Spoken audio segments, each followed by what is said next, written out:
Salut à tous et bienvenue à cette nouvelle édition du Globus News. Cette semaine, nous avons prévu 4 rubriques pour vous, notamment l'actualité de la semaine, les faits internationaux, le conseil et le spotlight. Je suis James Demasso avec Asangai Laura. Welcome to Globus News, a program produced by Globus Education Systems, where we have 4 slots to keep you educated, entertained, and informed. News of the week, international fact, tips, and the spotlight. Over the weekend, some staff of Globus Education Systems took part in a yoga session at Hilton Hotel in order to commemorate the International Yoga Day, celebrated this year on the theme Yoga for the World and the Family. Savor the highlight of the event in this beautiful clip.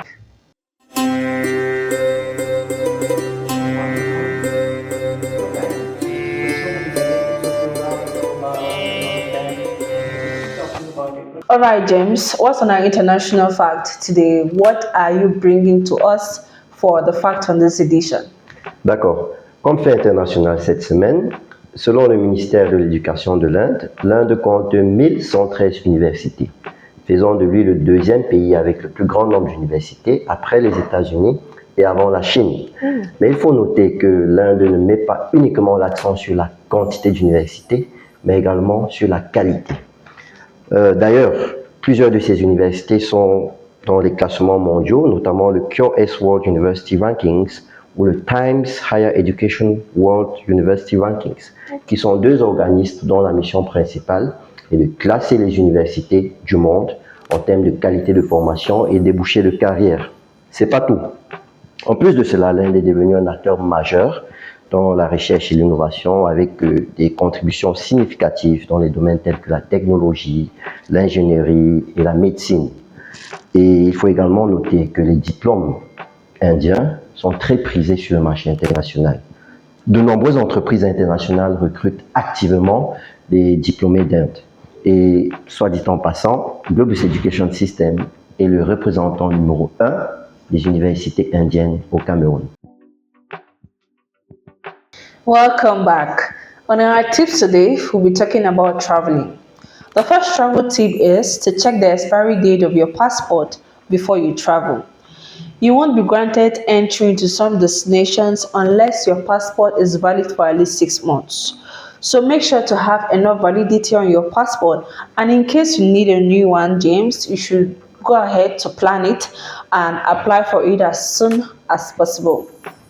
The second tip is to make copies of your passport, your visas, or your insurance policy. Having a copy of your travel documents can make replacing them very easier.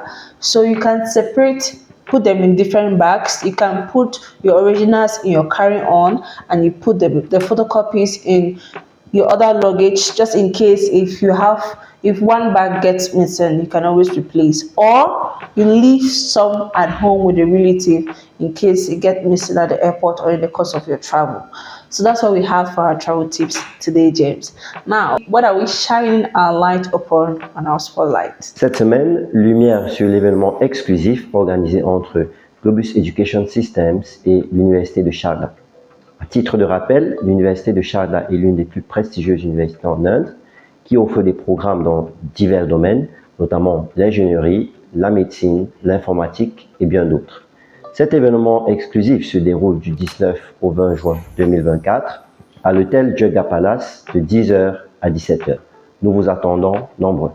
Thank you very much, James, for the spotlight. This is a reminder again for you to come for the event at Jagga Palace from Sikihor for the Globus and Sharjah University event, where we'll be taking in students and granting instant admission.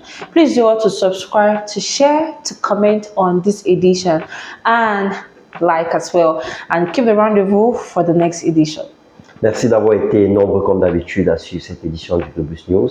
N'hésitez pas à partager, commenter et à aimer. Merci et à très bientôt. Bye. Affordable education for all. Globus Education Systems.